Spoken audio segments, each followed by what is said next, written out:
La prison, c'est évidemment pas une partie de plaisir et en général, même une fois sortie, certaines personnes gardent des séquelles de cet endroit. Mais aujourd'hui, on va parler d'une catégorie assez spéciale et assez rare aussi, des personnes qui ont cherché des moyens d'aller en prison ou d'augmenter leur peine. Bon, même si certaines raisons sont assez tristes, vous allez le voir, d'autres raisons vont bien vous faire rire et donc on part ensemble à la découverte de 9 personnes qui ont choisi la prison. C'est parti. Numéro 1. Les fans de football connaissent forcément Francesco Totti, qui est sûrement un des attaquants les plus connus du championnat d'Italie et aussi des autres championnats. Vous le savez probablement, de toute sa carrière de footballeur professionnel de 1993 à 2017, donc pendant plus de 24 saisons, il a été plus que fidèle et il n'a jamais quitté son club de cœur qui est l'AS Rome. Et les fans lui sont justement reconnaissants pour ça et le respectent énormément. Le joueur a pris sa retraite il y a quelques années et l'année dernière, il a sorti un livre autobiographique qui raconte son histoire et justement dans son livre, il raconte une histoire folle d'un prisonnier qui était prêt à tout pour le rencontrer et prendre une photo avec lui. Totti avait l'intention de visiter la prison de Rebibbia, une prison à Rome, mais le problème c'est que la peine d'un des prisonniers se terminait une semaine avant la venue du joueur. Alors pour être sûr de ne pas louper la venue de son footballeur préféré, le prisonnier s'est arrangé avec les gérants pénitentiaires afin d'allonger d'une semaine son temps en prison. Et ce qui est étonnant, c'est la lettre qu'il a envoyée au directeur de la prison pour rester à l'intérieur. Il lui a dit « Même si je devais vivre encore 100 ans, je n'aurais plus jamais une chance comme celle-ci de prendre une photo avec Totti et si vous me faites sortir, je ferai quelque chose de fou dehors pour retourner en prison. » Cette histoire a été diffusée sur les réseaux sociaux et à la télévision italienne et Totti ne précise pas si le détenu a pu prendre sa photo ou non, mais une chose est sûre, sa détermination avait marqué le joueur à l'époque et franchement on comprend pourquoi.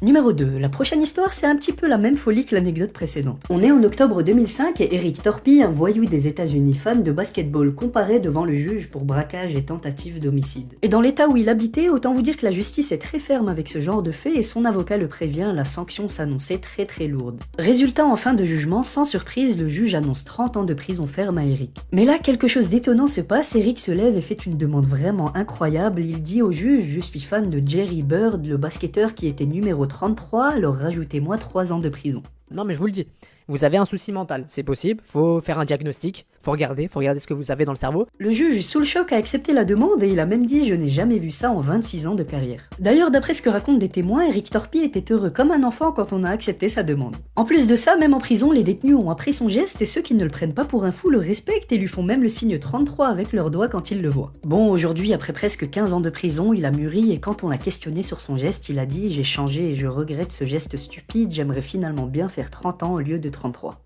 Tu vois les retombées? Ah, c'est compliqué, hein, la vie, hein? Numéro 3. La prochaine anecdote n'est pas aussi drôle que les deux précédentes, mais elle fait plutôt réfléchir sur l'état de notre société et sur le système de certains pays. Lance Brown est un Américain de 36 ans qui, à cause de certaines épreuves de la vie, a dû vivre dans la rue en tant que SDF. Il se débrouillait comme il le pouvait pour dormir et manger, mais un jour, c'était trop de galère pour lui, il était complètement affamé et décide de faire un geste assez improbable afin qu'on le mette en prison et qu'il puisse avoir un endroit pour dormir et des repas. Il se dirige d'abord vers des policiers dans la rue et il menace de tuer le président. Évidemment, pour les policiers, il était tout simplement fou et pas crédible, mais là, il trouve une brique par terre et la jette à travers une vitre du palais de justice. La vitre se casse et coûtera environ 1400 $ de réparation. Une fois son geste fait, il est évidemment resté sur place pour qu'on l'arrête et il a écopé de 9 mois de prison. Bon, le juge n'est évidemment pas un sans-cœur et il a d'ailleurs dit que même s'il était très attristé par le sort de Lance Brown, il doit faire appliquer la loi et il a dit que Lance aurait dû chercher de l'aide au lieu d'endommager des bâtiments publics. Numéro 4. Être en couple, ce n'est pas toujours tout rose, la vie est faite de hauts et de bas et le nombre de divorces en est la preuve. Chaque année, plus de 260 000 personnes décident de se séparer. Mais certaines fois, ça va beaucoup plus loin et c'est le cas du prochain de la vidéo qui a carrément décidé de braquer une banque pour aller en prison afin d'échapper à sa femme.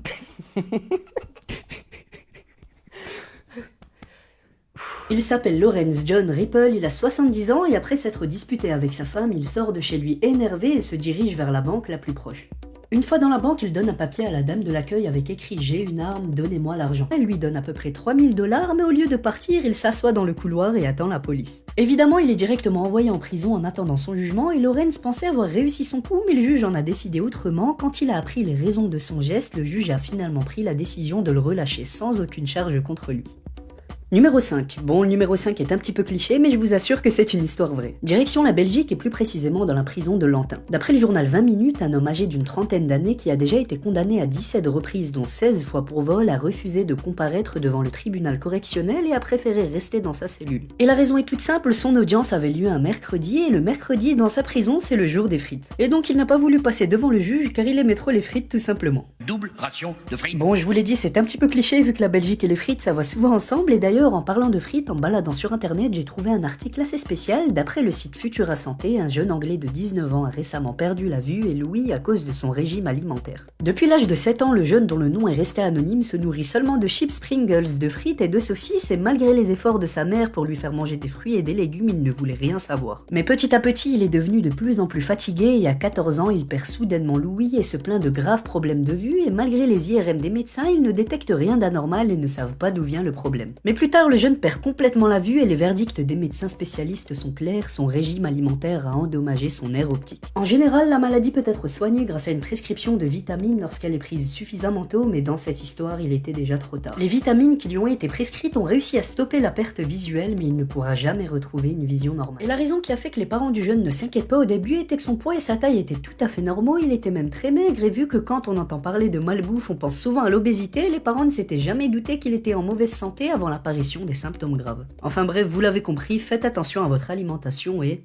Mange au moins 5 fruits et légumes par jour.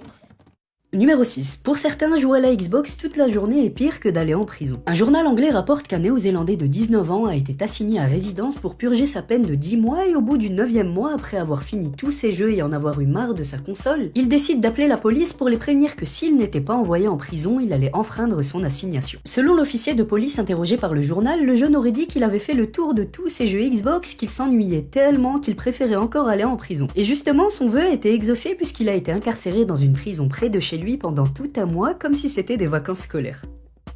Numéro 7. Walid Chabani est un homme de 32 ans qui habite en Italie et qui a été inculpé pour trafic de stupéfiants et condamné à purger une peine à résidence et donc il n'avait pas le droit de sortir de chez lui. Mais au bout de quelques jours, il s'est présenté au commissariat de Livourne en suppliant les policiers de le mettre derrière les barreaux. Et la raison est que pour lui aussi, sa vie à la maison aurait été devenue très difficile, sa femme lui faisait constamment des reproches et ils se disputaient à longueur de journée, il a donc voulu être placé en prison. Et ce qui est drôle, c'est que sa demande a été exaucée, Walid a été placé dans une prison en Toscane. Je pensais pas que ça allait être aussi facile. D'un coup, là, je suis libéré, là.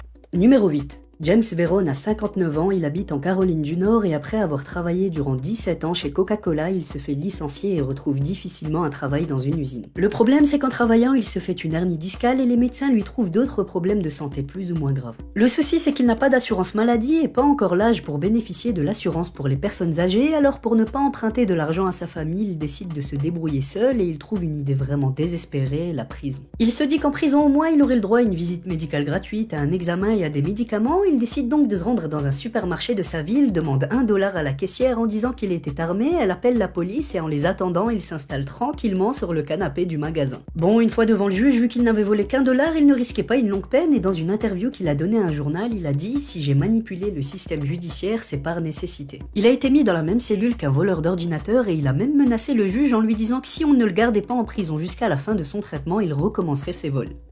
Et le numéro 9. Le prochain de la vidéo est une histoire vraiment triste. Bradley Grimm est un jeune homme atteint d'autisme qui a aujourd'hui 25 ans et qui vit dans la rue depuis ses 7 ans. À cause de ses dures conditions de vie, il a développé une tumeur au cerveau, alors quand il le peut, pour être au chaud, il fait des petits séjours en prison et justement, il y a quelques temps, il s'est retrouvé devant le tribunal car il n'avait pas respecté la loi. Mais au lieu de se défendre, il a supplié le juge pour qu'on l'envoie en prison car son seul souhait était de passer son anniversaire au chaud. Évidemment, ni son avocat, ni le procureur, ni le juge n'ont su comment réagir et le juge a bien compris que même s'il l'envoie en prison, la condamnation serait très courte et qu'une fois dehors, il retournerait vivre dans les mêmes conditions. Le juge a donc préféré reporter la séance et laisser Bradley en détention provisoire afin qu'il puisse rester au chaud durant son anniversaire.